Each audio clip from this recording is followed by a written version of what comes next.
Kua tau mai te marama o haki hea, he marama e mōhio tia ana mo te kaha o te tangata ki te tuku koha ki e tahi atu. Me te aha ko e rā te hia o te mihana o Tāmaki Makaurau.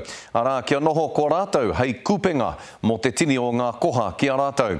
I whakarewa hia e te mihana o Tāmaki, tā rātou kaupapa kohi koha mo tēnei wāhanga o te tau, arā mo te krihimete i te rānei. I runga hoki i te mōhio, i nā te tokomaha ake, hei āwhina mā rātou i tēnei tau. Hei tā Crystal Lee Brown, kei te mā hora atu ngā ratonga a te mihana ki ngā marae i tēnei tau. E kainamu mai ana te krihimete, a kai te pukumahi te mihana o Tāmaki Makaurau. Kia kore rawa tētahi e mahue i ngā manahautanga o te wā. There's enough Christmas to go around for everybody, so every child should have at least a present and to have some nice things around Christmas, including some good kai.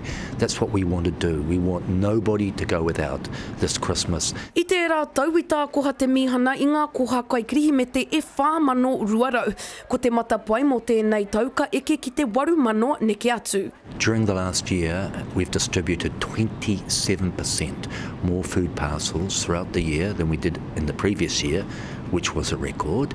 And we're now anticipating that this Christmas we will be distributing double. We're preparing for double of what we distributed last year. Ana i ngā whainga nui o te mihana, kia 8,000 ngā kai koha krihimete, kia te 25,000 ngā perehana, a kia whāngai i ngā tāngata 2,000 i te hākari krihimete. Ai tēnei tau, ko horapa hoki ngā ratonga krihimete o te mihana ki ngā hapuri, a ki ngā marae o Muma me Papakura anō hoki, kia pai ai te toro atu ki ngā tāngata katoa.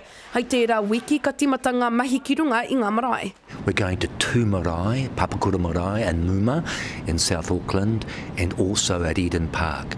So people will be able to come to where they are and receive our assistance, also away from the shame and indignity of having to queue in the public streets for hours and hours. There's so much whakamara about that. We want dignity is what we really want, mana enhancing services. I tēnei tau e kaha whirinaki ana te mihana ki ngā oha o ngā hapuri, kia pai te whakatutuki i ngā wawata krihimete. We need over $1 million in the next few weeks to supplement all the food that's donated to us. So cash. Secondly, non-perishable food. So any non-perishable food, please drop off at the Auckland City Mission, Auburn Street in Grafton. That's where our distribution centre is, in Auburn Street in Grafton.